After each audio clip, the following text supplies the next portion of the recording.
Здравствуйте, здравствуйте, мои дорогие друзья! С вами Светлана и мой канал для тех, у кого Новый год, круглый год в душе. Сегодня я хочу вам показать, мы внимательно рассмотрим и почитаем приглашение на новогоднюю елку 52-го, 56-го, 61-го года. И обязательно вернемся вот к этому приглашению 51-го года, которое во время распаковки у вас вызвало необыкновенный интерес и восторг. И ответим на вопрос, так удалось же ребенку попасть на елку или все-таки нет? Думаю, видео вам очень-очень, друзья, понравится. Еще у меня есть одна идея. Подумала так, а может быть записать видео, на котором мы будем читать поздравления, которые находятся вот на этих старых-старых открытках 50-е, 60-е годы. Записать и выпустить его в эфир 31 декабря. Сядем спокойно и окунемся в ту атмосферу тех лет, когда люди еще высылали друг другу открытки, поздравляя с Новым годом. Что касается вот этой открытки, во время распаковки я заинтриговала своих зрителей, сказала, кто является автором этой открытки, чтобы обязательно интересоваться историей художников, и что история художницы Мыслиной очень тяжелая, интересная. И вы знаете, есть уже подписчики, которые не только стали интересоваться ее судьбой автора, но даже приобрели открытки. Вот эту вот со снегирьками и ту, которой у меня еще нет, с воздушными шариками. Но с воздушными шариками я тоже уже приобрела. Сейчас открытка находится в Киеве. Надеюсь, она ко мне перед Новым годом придет. Напишите мне, пожалуйста, что вы думаете о идее 31 декабря сесть и почитать поздравления. Ну а мы начинаем просмотр приглашений на новогоднюю елку. Поздравляю с 1952 годом. Вот такое вот, друзья, приглашение.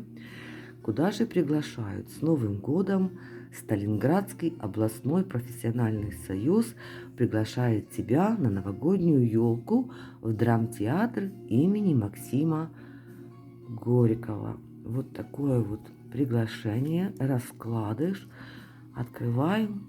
Здесь у нас Дед Мороз, такой солидный. Очень мне нравятся его варежки. И он сам с авторучкой. И под елкой пионеры. Юноша и девушка. А внутри нам уже знакомый стих, потому что мы его читали в приглашении 1951 года. Возьми листочек для письма, напишешь сам или сама. Узнать хотел бы Дед Мороз, пятерок сколько ты принес, как ты работаешь в звене, и это интересно мне. Пиши про то, с кем дружишь ты, про все желания и мечты, за что мы боремся все вместе, о чем сейчас поются песни, чего ты в новом ждешь году, я от тебя ответа жду. И вот там в том 51-м было написано, что адрес ты найдешь, переворачивая страницу. Здесь это не дописано. Вот такое вот приглашение в Сталинградский, в театр имени Горького, а приглашает Сталинградский областной совет профессиональных союзов. А следующее предложение, не предложение, а приглашение 1956 года с Новым роком. Башня Спасская Кремля. Здесь у нас зайцы тащат елку, подарки. А внутри что, друзья? Во-первых, мы знаем, кому это скромное приглашение было адресовано. Адресовано Дьяковой Т. Татьяна или Тамара, как-то так. И узнаем, какой был репертуар кинотеатра «Авангард» в городе Киеве в 1956 году. Как интересно! Дорогі діти, Дивіться в кінотеатрі під час зимових шкільних каникул такие художні фильмы. Дорогие дети, смотрите в кинотеатре во время зимних школьных каникул такие художественные фильмы. Значит, что у нас было в репертуаре? 1, 2, 3 января «Море студенне», 4, 5, 6 січня января «Дым у лісі». І це новий художній фільм за мотивами оповідання Гайдара. Вот так вот. Премьера фильма. Дальше.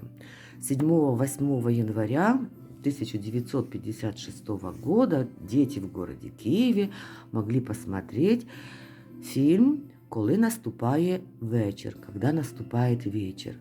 9-10 січня «Весняні голоса».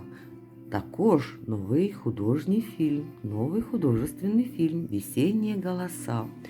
Начало сеанса в 9 и в 10 утра, а перед началом сеансов концерты артистов республиканской эстрады с участием Деда Мороза. Цена билета 1 рубль. Вот так вот, дружочки. Бедные артисты республиканской эстрады, если все эти концерты были перед началом сеанса, кстати, им, наверное, нужно было в 5, 6, 7 утра, чтобы с 8 до 9 зажигать, развлекать деток. Вот такое вот приглашение. Кто является автором этого приглашения, к сожалению, не указано. А следующее приглашение, мы на нем задержимся чуть-чуть дольше.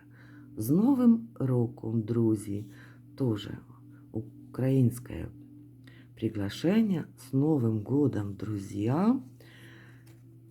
Кто куда и кого приглашает. З Новим годом усі поспішайте на вечір святковий, на зустріч щасливу до нас. Ялинка весела, зелена, чудова, заграє вогнями для вас. Растрогалась. Одну секундочку. Фух, извините, пожалуйста, растрогалась. Готовим для вас концерт новогодний. Будет жде танців яскравий наш зал. Ну ж, друзі. Извините. Ой, извините, друзья, только пауза меня спасает. Что-то я так растрогалась. Очень. Еще раз, готуємо вам концерт новорічний, жде танців яскравий наш зал. Ну ж, друзі, всі вколо, веселий, зустрічний, сьогодні у нас карнавал. Как красиво это звучит. На украинском языке. Комитет комсомола, Рада министров Украинской Республики, Министерство финансов, Держплана. Извините, слезы капают, ничего не вижу. Ну, вы смогли прочитать.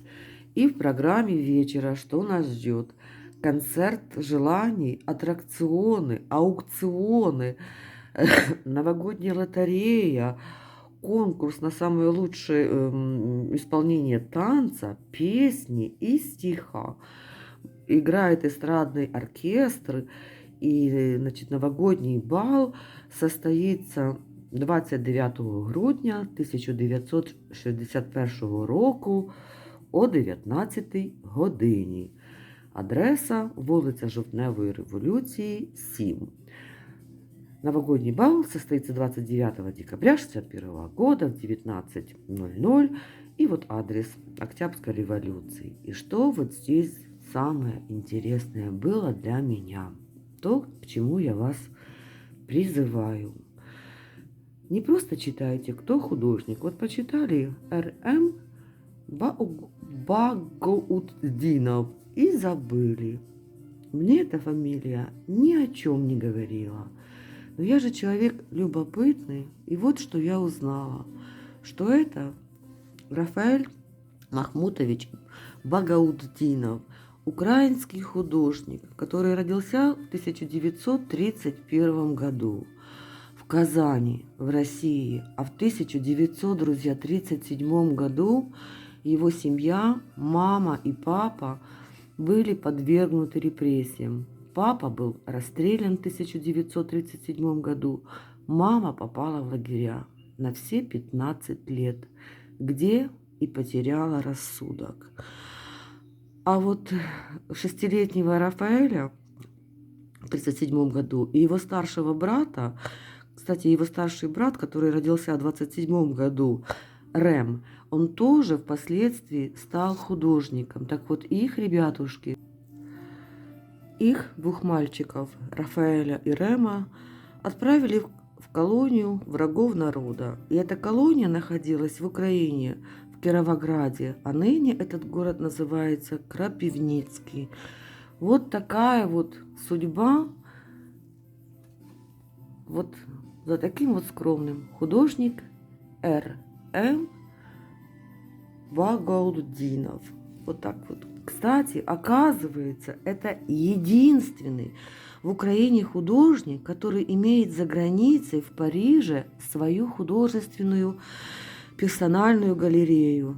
И названа она в честь, конечно, Рафаэля. Рафаэль Арт. Вот такое вот скромное приглашение на новогоднюю елку с историей художника. Ну и, конечно же, мне очень нравится, что оно напечатано на прекрасном украинском языке. Вот такая красота. Ну, а мы, друзья, теперь узнаем, был ли ребенок на елке. Смотрите, когда я вот показывала при распаковке это приглашение, да, почему-то я подумала, так как вот контроль уголок не оторван, что ребенок не попал на елку. Спасибо огромное моим подписчикам. Есть у меня такая подписчица Янка Хулиганка. Давайте, друзья, всем хором скажем спасибо Янке Хулиганке и ее маме.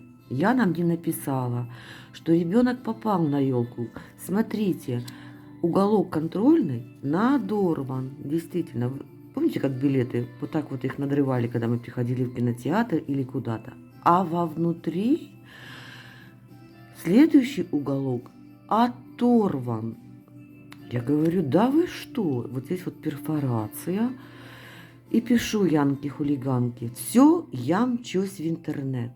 Полетела я в интернет и нашла такое вот приглашение 1951 года, где вот здесь вовнутри было видно, как отрывался вот этот следующий уголок.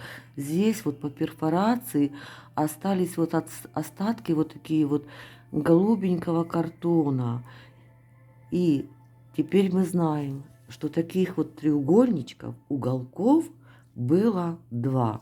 Контроль, а вот здесь внутри голубенький уголок, это был подарок. Отрывали и ребенку вручали подарок. Был наш ребенок на елке. Но знаете, что обидно? Вот смотрите, 1951 год это приглашение. Значит, елка состоялась 72 года тому назад. Предположим, что ребенку тогда было 7 лет. Значит, 79 лет было бы на сегодняшний день хозяйке или хозяину этого приглашения. Приобрела его в прошлом году. И теперь, вы знаете, так грустно мне грустно стало. Это же кто-то, какая-то бабушка или какой-то дедушка всю жизнь хранили это приглашение на елку 1951 года. И человека не стало. Хорошо, что родственники хоть не выбросили эту реликвию, а продали, а могли бы просто выбросить за ненадобностью. Вот так вот всю жизнь для кого-то это приглашение напоминало ту далекую елку, в Москве, в Доме профсоюзов, хранил человек как реликвию. И потом, какое счастье, что это приглашение теперь у меня, а не где-нибудь на свалке. Спасибо, что не выбросили. Спасибо, что продали. Жалко, конечно. Но как часто за ненадобностью наследники все вот эти вот уникальные вещи просто выбрасывают. Вот так вот. С Новым роком, друзья.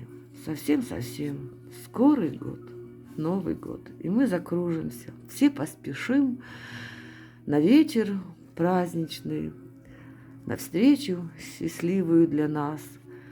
Елка веселая, зеленая, прекрасная, заиграет огнями для нас. Ну а я сейчас вам еще покажу мой рождественский венок, который я сделала своей знакомой на подарок. Я разместила фотографию этого венка в сообществе, но у многих, к сожалению, фотография не открылась. Поэтому самые терпеливые сейчас увидят мое произведение. Одну секундочку. Вот такой вот, друзья, рождественский венок я сделала для своей знакомой. У меня такой венок был в прошлом году. Здесь положила еще сантиметр, чтобы вы понимали, какого размера диаметр этого венка, 65 или 66 сантиметров. Сделано это из страниц старой книги. История. Я показала этот венок в видео где-то так в июне или в июле. И моя знакомая воскликнула: «Боже, какая красота! Вот мне бы такой венок!» Я это запомнила, сделала, и вот в пятницу, наверное, вручу ей этот сюрприз. Как тащить, не знаю, буду, но вот нашла такую огромную коробку картонную. И вот как-то вот тут вот сделаю какие-то веревочки. Ну, в общем, донесу. Зацените эту красоту. А тот мой венок утащила моя невестка. Она тоже была в каком-то щенячьем восторге от такой вот идеи и от такого рождественского венка. Ну, а пока, друзья, пока-пока.